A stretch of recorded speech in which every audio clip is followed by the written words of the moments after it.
Ladies and gentlemen, we're back like crack for the 480th time. Finally, Farmer Jones has relaxed and has unmuted all of his discrepancies. Now, the last time we tried to join you, we were being shut down by cosmic rays and other infarctions that we cannot explain. So tonight, we're going to try to get through a very quick video before they can find us. And we're going to be talking about Antifa. We're going to be talking about the Occupy movement. We're going to be talking about the unconventional warfare pocket guide and how it all relates to Seattle police officers spraying mace in a 4-year-old's face, because it's all related. And Farmer Jones has been talking about it for a week. How the heck are you, Farmer? Howdy. We have audio and we are live. Good to see you again, Diamond. Yeah, it's always a pleasure. It's a shame we lost that the other night. That was oh, an intense chat we had. it was indeed brilliant. And it was because I had just been doing a video on solar cycles.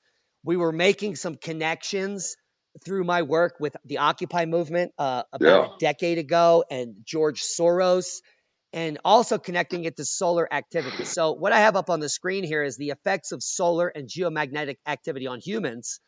And it basically shows you a very nice correlation between the Arab Spring and the last solar minimum. And now the Arab Spring back in 2010, I would think, is very similar to this uprising in the US. It would be the US version of the Arab Spring in my mind. And now what followed the Arab Spring in 2010 was the Occupy movement in 2011.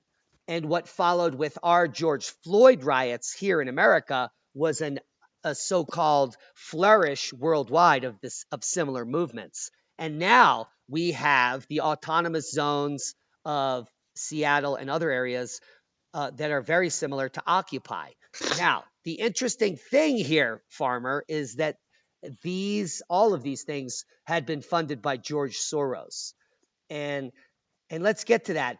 But let's first talk about who is Antifa and why you think that this is an important talking point. Well, I think more important is the connection and the exact, what are we calling it? The networking, the layering from Occupy to Black Lives Matter to what we see happening now. You were saying that, and it was brilliant the other day. You're saying they're the same people, right? It's the same network. It's the same game plan. They jumped out Occupy protests in multiple cities. Boom, the next day. Here we had the same thing. We had Floyd in Minnesota. The next day, boom, 20 cities, 25 cities, 50 cities. And then it expanded into the rioting thing.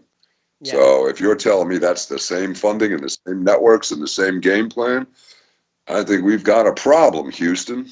Yeah, well, here's what happened with Occupy Wall Street. All of a sudden, around the beginning of September in 2011, there was nefarious packages of activist stuff that was left at various corners in the city. So if you're an activist, you could find this box of stickers, anti-government stuff, Occupy Wall Street stuff, all of a sudden dropped on the ground, like thousands of dollars worth of media stuff, signs, flags.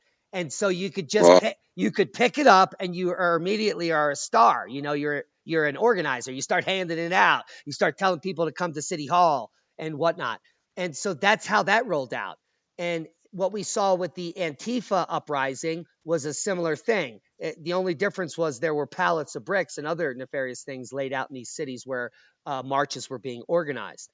So here's the problem. When you set up a march that has that many people that are that interested in coming out and you do it that quickly, there is almost no way you can prevent agent provocateurs, looters, or whoever is a nefarious agent coming in and creating riots and looting.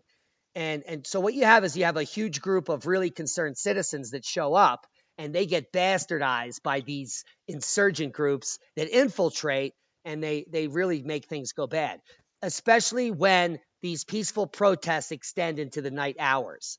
The one thing I always did was never go past sunset, because once it hits sunset, people start drinking and doing dumb stuff. And then if you have an agent provocateur in there that has some lighter fluid or some other dumb ideas, then things get bad.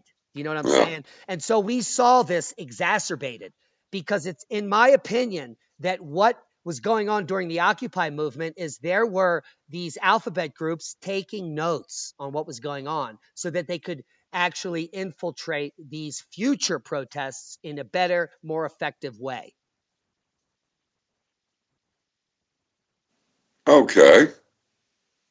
So the agent provocateurs accidentally appeared. Black Lives Matter had no knowledge or planning or coordination with Antifa and other anarchists. So Yeah. they're just innocent victims, is what you're telling me, Well, in a sense, in yes. 50 cities. This is in a sense, yes, because Black Lives Matter is a group that is organized by democratic nonprofits, and they tend to be community organized groups.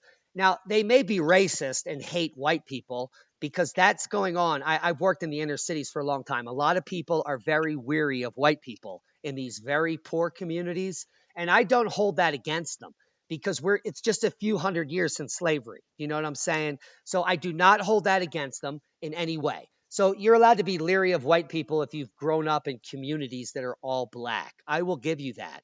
But what these larger nonprofits do is they use their government funding to infiltrate these groups and to create a hate ideology, type of uh, it's Right. an anarchist ideology, which takes it to the next level. And now this next level, when you're using the populations that are the most affected to do your dirty work, that's disgusting. And it's being used for political means now. And let's get into it because Black Lives Matter and Antifa, they are not the same thing. Here I have a picture, a really good graphic of Antifa up, Farmer, and Antifa is basically a group Yeah, of I can't see that. okay, it was a group of white people with some blacks and African Americans, whatever you want to call it to be politically correct. It was mostly white people that were pissed off. These were white people living in segregated regions or gentrified regions of the city that were being harassed by the local African Americans in that community because they were moving into their territory. Do you know what I'm saying? When the whole time they were just as equal or equally as poor or disadvantaged as they are. So these communities for the last several decades were able to organize and to come up with the same idea, this Antifa idea, which is anti alt right, anti white racism. It has nothing to do with racism in It's general. anti-fascist. Well, they call it anti-fascist, but it's not It's anti. It's anti-fascist. not. It's not because here I'm going to show you something I'm going to read you something that will blow your mind, and it's the anti-fascist movement I want to started stop you there for a second. with Hold on. Mussolini in the On my 20s channel, through I the played a 50s. couple Go ahead. times. Can I get a word in edgewise, please? Yeah, go ahead. On my channel, I played a good video, and you've probably seen it, of black women in particular in different cities chasing off Antifa activists. And the activists were essentially white, and they were running them off. One was this black chick with terrible language. She was great. I loved it. Ran up to this car, started screaming. You had a couple of white boys in the back, white guy, white girl. She's saying, "What the hell are you doing handing bricks to a black man? You could get him killed," right? And said, you know, in the language, "You a retard, and get out of here," and ran him off. That was excellent because these were not local people. They were imported. Another scene was that was in the evening at a dark, you know, nightfall. I don't know what time. It wasn't too late, right? But it was dark. Another scene was during the day, and they're marching through their neighborhood, peaceful march, black folk protesting George Floyd's death. And you got a couple of twits in their Antifa outfits spray painting onto the buildings, BLM, BLM, and just, you know, defacing the property.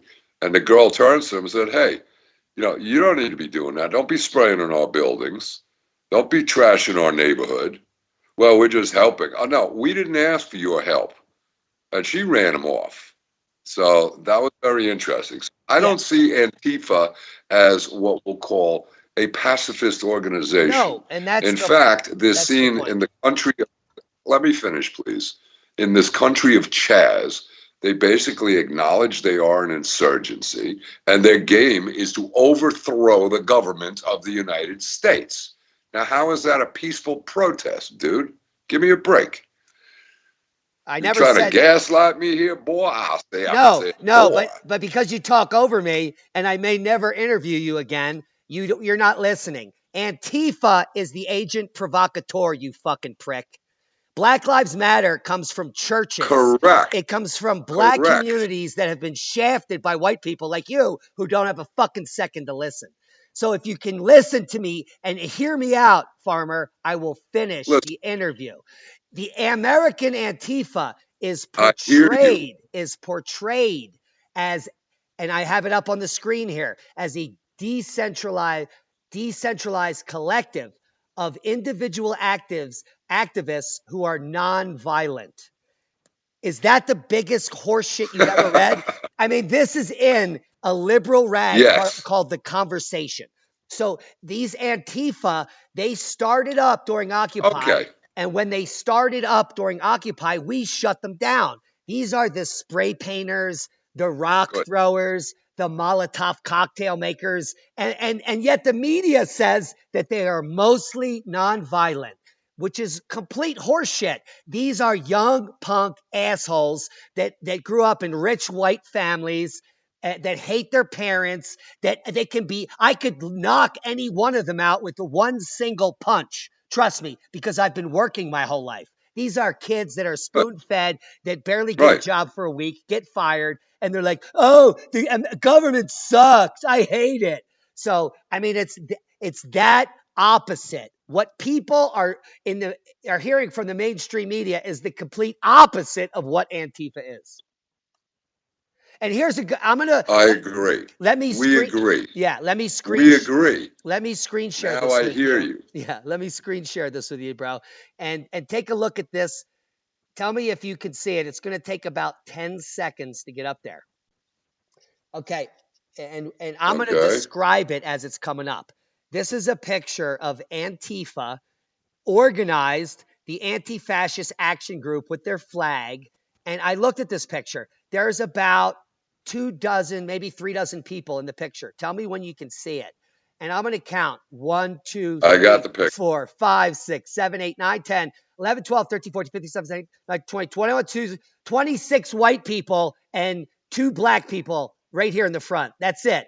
26 white people and these Right. 2 blacks in the front. That is Antifa. This is not a Okay. nonviolent group. This is, and here you can see one of in the tiny red flag in the far back by the building, it says, good night, alt right. And it says, good night, white pride. Good night, white pride. Good night, alt right. So they want to end American history. They don't want to end any actual history. They just want to end all white Right. rights.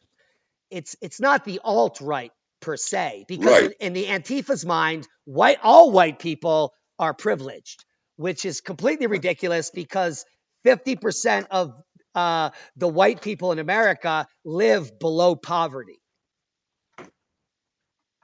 Exactly. Exactly. Well, I think, to sum it up, they're accusing everybody of being fascists, and in reality, they are the fascists. They don't allow free speech or debate.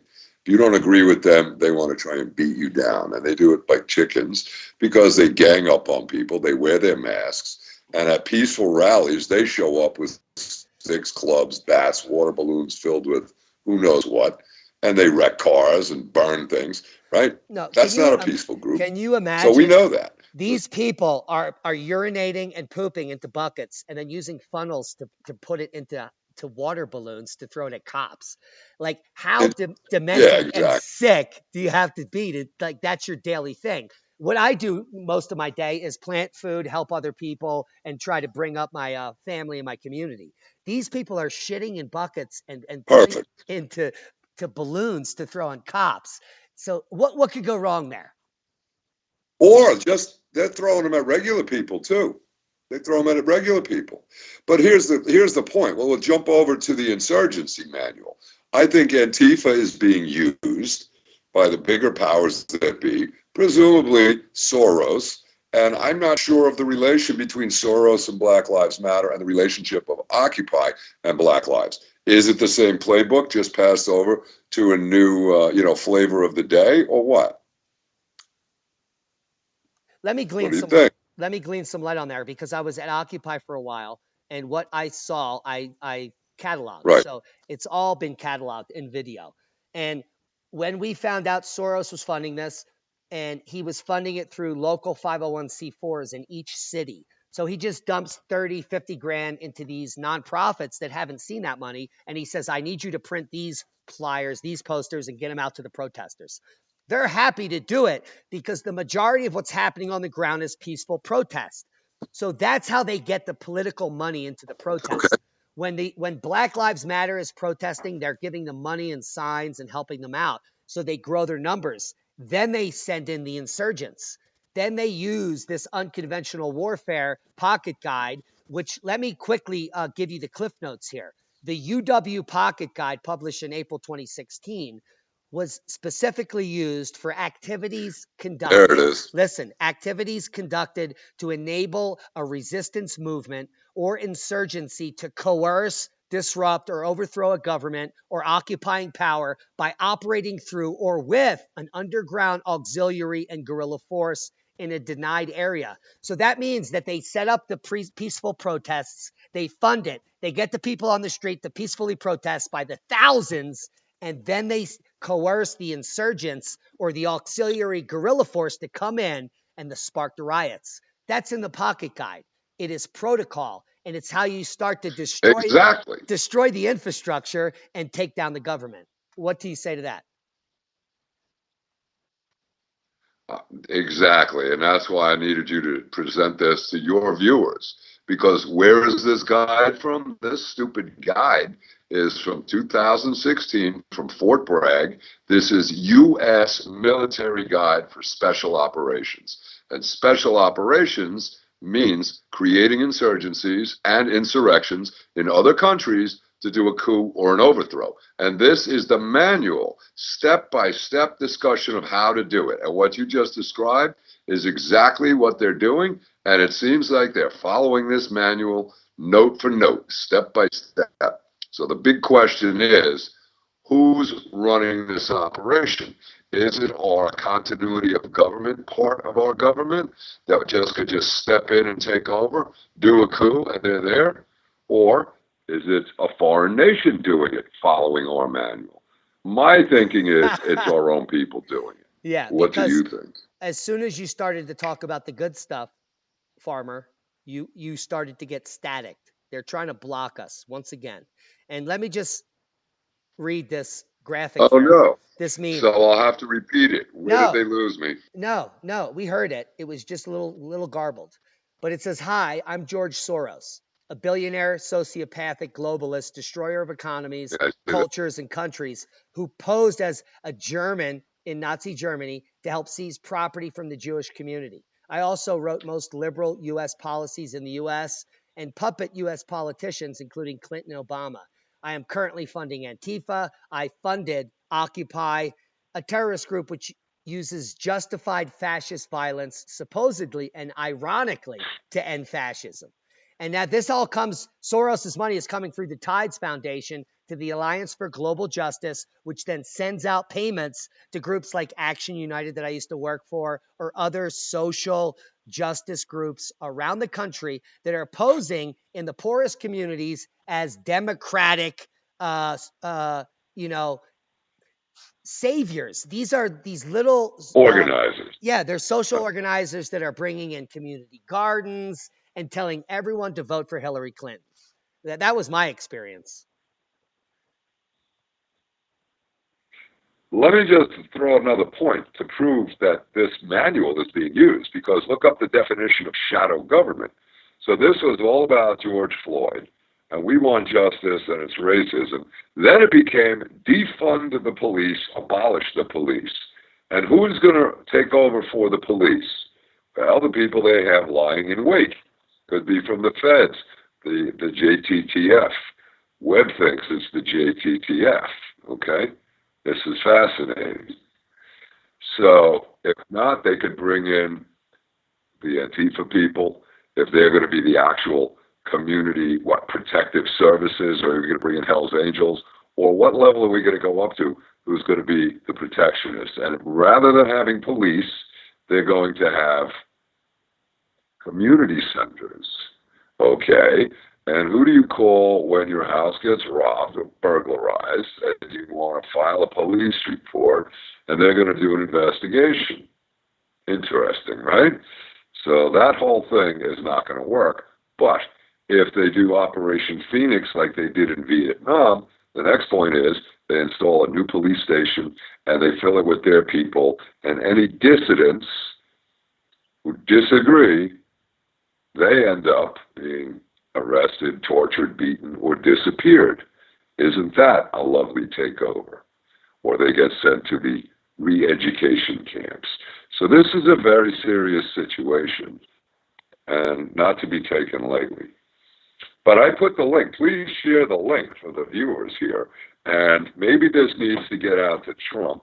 Maybe this needs to get to Bongino, to Hannity, to Tucker, to all of the, Glenn Beck, all the intelligent people, and say, look, this is a coup. It's being done by the textbook. Here's the textbook. Yeah. What do you think? Would that help? I think it would. Well, I think that what Yeah. All right. There was one other point you wanted to hit. I just wanted to. There was another point you wanted to hit. Yeah. Oh, I remember. You had mentioned, and one of my viewers put on my channel a link to the Black Lives Matter. What was it called? The Summer Fest something. It was basically the same instruction guide on how they run their operation. I'm looking at this as a very strange picture. You have screen share on, and I've got like a giant close-up of me, but okay. So, it's interesting. I haven't read it, but I mentioned it to you, and if you're familiar with it, how similar is it to this manual? Well, I'm guessing they took a lot of this and put it in. So what you have is you have Black Lives Matter, which is a community organization, which are nonviolent people that are protesting real police violence. And then you have crossover groups to bring them to Antifa and these other extreme left groups. And so this is like the Sunshine Foundation or some ridiculous left wing. Right. That was it. It's an environmental group. And what's been going on, and even Al Gore has got his feet in here. He did some trainings that were on air over the last 3 years where he trained community organizers how to shame you into caring about climate change. So they would go on the street corners and shame people into feeling bad about how they've destroyed the earth. And this is the same group that they're very skilled in their tactics. So they're now rolling it over into shaming people as being racist. And this is some of the group that we've seen videos where Black Lives Matters members have actually been able to go out to the street and get white people to kneel and kiss their feet. Have you seen that? This is coming from the actions of this group. So, unbelievable. Yeah, there is an unbelievable training mechanism going on amongst community organizers that is very effective. And I know how effective community organizing can be because I was one of the top people in that field. And as a director, I know how to raise money and change minds. It's all tactics. So these are military tactics, which we're trying to expose here in the Unconventional Warfare Pocket Guide. Now, the problem is that we were so well trained back in 2010, the organizers that were allowed to pull off these marches. I have a graduate degree. I just came from teaching at a university. I had spoken to all of the federal agencies, looked through all the documents. I knew how to pull it off legally. I knew what my liabilities were. I had to get insurance. That's not happening now. Do you think that the organizers of the Black Lives Matter rallies that burn the cities, do you think those organizers are liable for the burning? No, they're not. But I was back in those days. So things have changed to make it easier to burn buildings and to screw stuff up. What are your thoughts on that? Well, I'm sure you're aware that there was an injunction, or at least a temporary restraining order issued by a federal judge out of Seattle, prohibiting the Seattle Police Department from using tear gas against And I got to check it again. Was it protesters or rioters for 14 days, and then they're going to have a full blown hearing? But the way that happens is the judge didn't just pull that out of thin air. The judge responded to a lawsuit, a case of controversy. And guess who's in the lawsuit? Black Lives Matter. They are an entity. And you know what? Millions and millions of dollars has been given to them by massive multinational corporations within the last few weeks. Just thinking out loud here, Diamond, it 50 seems million to or me more. that these towns these towns that got wrecked and the cities that got wrecked, I don't see Black Lives Matter taking their money and creating a fund to help rebuild the damage that was caused by the peaceful demonstrations. But I do see the ability of these cities, towns, and possibly great class action lawsuits to suck the money out of them and rebuild their town and hold them liable for it. And the argument would be, look, if you had this demonstration with thousands and thousands of people, you're going to try and say, well, we couldn't help that Antifa showed up and started throwing bricks, breaking windows, burning buildings, flipping over police cars, stabbing people, beating people, and shooting people. No, we didn't know that. Well, I would argue if you're having a rally or a protest, you are responsible for keeping it safe and secure. That would be the argument. And I'll tell you what, you present that to a jury in a black neighborhood that has experienced this looting and violence, I think they'll come in big. What do you think? Yeah, I would be willing to testify using my expert testimony to prove that that's true because the loopholes and the amount of work that I had to go through. I literally, before we went on the march, would say there's 3,000 people, 2,500, 3,000 people, and we're about to go off on the march. By the end of the march, there'll be 7,000 plus. But I would train the 2,500 people before we can leave. You all have to understand what I'm going to tell you. I would train them how to identify an agent provocateur. If anyone in this group wants to break or destroy any Right. property, we have to all point at that person and say, who are you with? The moment you all point in the crowd at someone that's trying to break something and say, who are you with? They're with no one because they're agent provocateurs. They get scared and they run away. So in all of my rallies and marches, we were trained. So as we're moving down the street, the first 5 blocks, people are saying, who are you with? And these agent provocateurs are shedding like lice off of a newly treated dog with lice chemicals. And so we never had a problem. Not to mention that we had a bunch of feds and cops coming up the sides and keeping everybody in place. But we were able to march anywhere we wanted, hand out any of the flyers we wanted because it's protected in the Constitution because I got the right permits. There were no insurgencies or riots. I walked down the same streets year Right. after year in Philadelphia at 17th and Chestnut and was allowed to under permit because I guaranteed that there would be no problems, and there never was. And every time I had another rally or march and the chief of police was there to meet the organizer and he saw it was me, he said, oh, thank God it's you, Diamond, because I know there's going to be no problems. And so they'd love to see me there organizing a march. And this is not what's happening today. People that are organizing these need to stand up and protect their community. If you're organizing a march in your community with thousands of people and you're about to put all the businesses and livelihoods of people in that community at risk, you need to protect the community. So I put it on Black Lives Matters community organizers as being inefficient and ineffective at protecting their own communities. It's their fault. It's not the fault of Antifa. Had they had the training, they would have been able to stop this. And so if we're going to move forward with no police the way they're moving, and they organize this embarrassingly, I mean, what does the future of America hold? I love your story. That's perfect testimony. It shows knowledge. It shows the capacity. It shows that's the normal, what are we going to say, best practices. It's the standard of care. And these people breached it. You would do that in a deposition. If you testified to that as an expert witness, they'd be dead in the water, man. But these cities and towns have to get repaired. Who's going to pay it? The local taxpayers should pay that? I don't think so. I think the people that had the party should have to pay for the cleanup. Wow, the glove doesn't fit. You must have quit. You had the party, you do the cleanup. Do you That's think all, what right? what are the odds of that ever happening? Now here's the funny thing. Let me talk about it. I don't know. We'll have to look at that. Let me talk about it. Listen, they came into federal court and got an injunction. They got an injunction against the Seattle Police Department that stuck their head into the system. They're acknowledging that. They've subjected themselves to the jurisdiction. It's showtime, baby. Yeah. But Seattle may not have it, but you could get them anywhere now.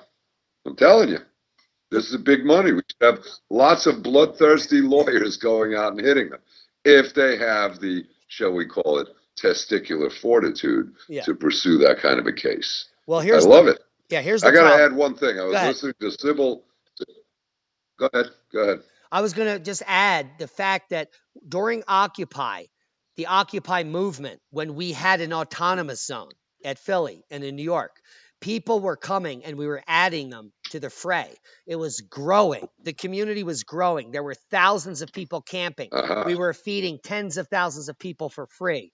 There were donations coming up Broad Street all day in a line, miles long, dropping off cases of food and water because they saw on the news we were feeding 10 times more homeless people in a 24-hour period than the city could feed itself. We were doing better than the city. We had kept City Hall cleaner than ever before. There were no more drug dealers there.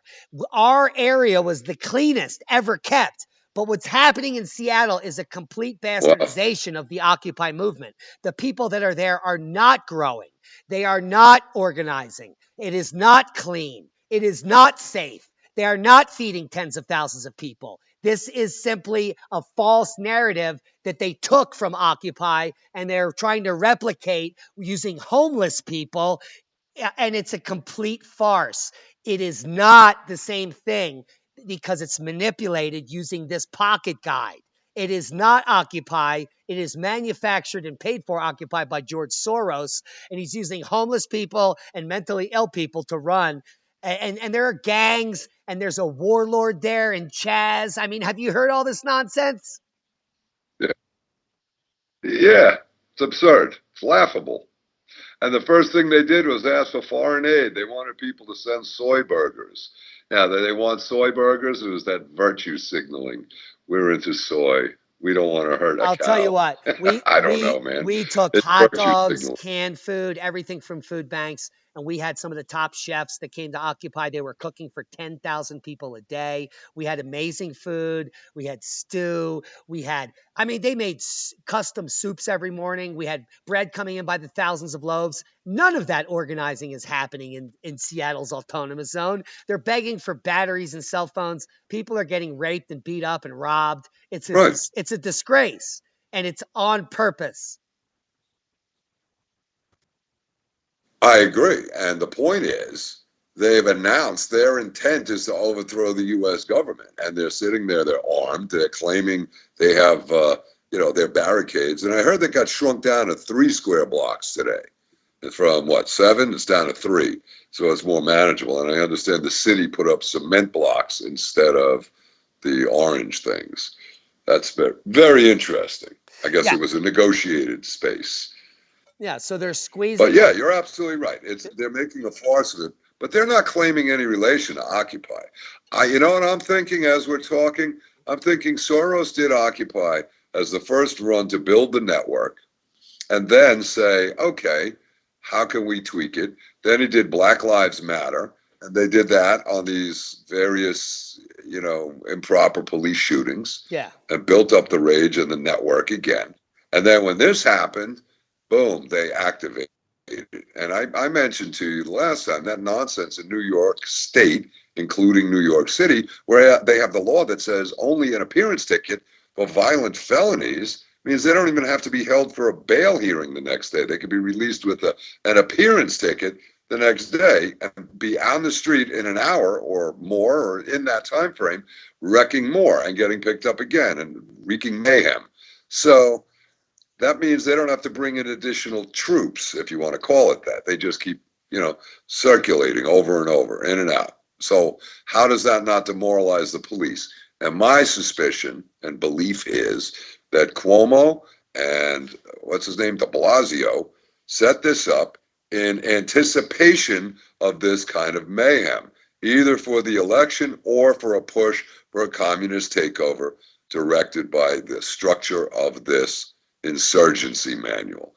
It's literally called a handbook. It's 44 pages, it's PDF. About 9 pages in is the stair step of how you build it. It's amazing. It's worth flipping through. Lots of graphics in there, pictures, you know. Have you read the whole thing? I haven't finished it yet. I've read it twice. I haven't read the whole I thing yet. read it in my sleep. It actually, I just put it under my pillow and let it osmotically travel through my cranium into my brain here. Excellent, And excellent. and so the end game So is let's close it back with. good. The end game on the graphic is Go ahead, man. We have a lag here. minor military and paramilitary actions, followed by large-scale military and paramilitary actions, followed by international strategic communications. That means the UN takes over the US, and then there's a negotiated settlement at the end. So based on this pocket guidebook, it would have to get so bad that Black Lives Matter calls in the UN, they take over the major cities, there's large-scale military, unrest and martial law, and then No, negotiated settlement. I don't ever see it getting there, ever, never, ever in the near future. they don't have to do that. Hold on. Wait a minute. But they don't have to go that extreme. Minnesota, Floyd's lawyers asked for the UN's intervention to investigate the human rights violation. What would stop Seattle from calling for the UN to come in? Or even worse, these idiots at Chaz saying that they are being, they want UN troops. Okay, so they're poking around the edges at that notion. And you had some stupid city councilman in Chicago 2 years ago asked for the UN to come in and stop what was it, the racial killing occurring in South Chicago. He was calling it racist, but there was no indication of white on black or different races. It was blacks killing blacks in South Chicago. So that's the stair step. So but the fact that these idiots are asking for it, now let's not forget that there are flyers being handed out in mosques saying that right wing white supremacists are maybe planning an attack against Muslims. Well, there's a heads up. That'll be the next wave of riots.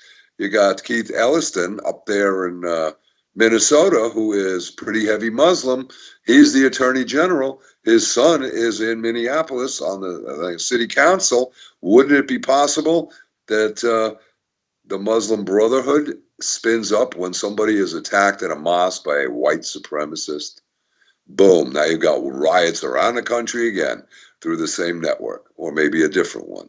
And then you do the same thing with La Raza. Oh my God, some idiot white supremacist or purported white supremacist, an MK Ultra victim, goes and shoots some pregnant Hispanic woman. Now you've got a rage going on, and now you have 3 riots all looking to kill white people. Yeah. While the police are being told, be gentle. Stand down. So it doesn't look good if it takes that route. But it's a possibility. All right, where do we go? That's why disclosing this. Yeah.